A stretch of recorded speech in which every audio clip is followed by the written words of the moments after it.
ಈ ನಾರ್ಸಿಸ್ ಅಂದ್ರೆ ಯಾರು? ನಾರ್ಸಿಸಿಸ್ಟ್ ಅಂತ ಬಂದಾಗ ಅವರಲ್ಲಿ ಒಂದು ಗ್ರ್ಯಾಂಡಿಯಾಸಿಟಿ ಥಾಟ್ ಇರುತ್ತೆ. ನಾನೇ ನಾನು ಅನ್ನುವಂಥ ಅಹಂಭಾವನೆ ಜಾಸ್ತಿ ಇರುತ್ತೆ. ನಾನು.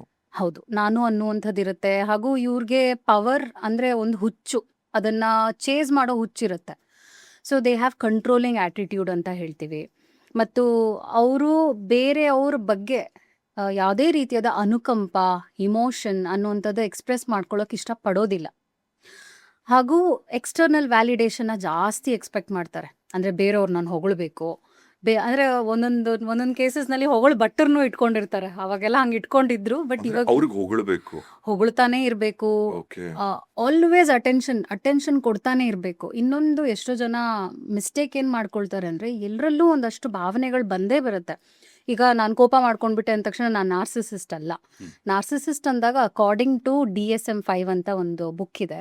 ಅದು ಅಮೆರಿಕನ್ ಅಸೋಸಿಯೇಷನ್ ಸೈಕ್ಯಾಟ್ರಿಕ್ ಪ್ರಕಾರವಾಗಿ ಇದು NPD ಅನ್ನೋದು ಒಂದು ಮೆಂಟಲ್ ಡಿಸಾರ್ಡರ್.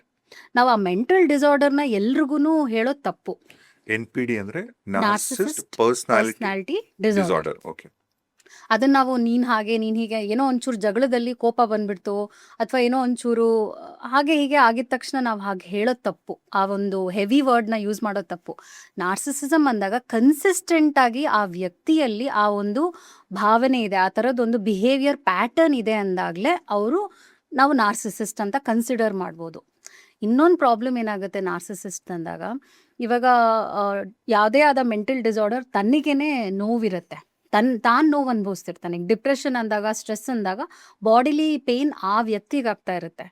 ನಾರ್ಸಿಸಿಸ್ಟ್ಗೆ ಏನಾಗ್ತಿರುತ್ತೆ ಅಂದರೆ, ಬೇರೆಯವ್ರಿಗೆ ಟಾರ್ಚರ್ ಕೊಡೋದು, ಬೇರೆಯವ್ರಿಗೆ ನೋವು ಕೊಡೋದು.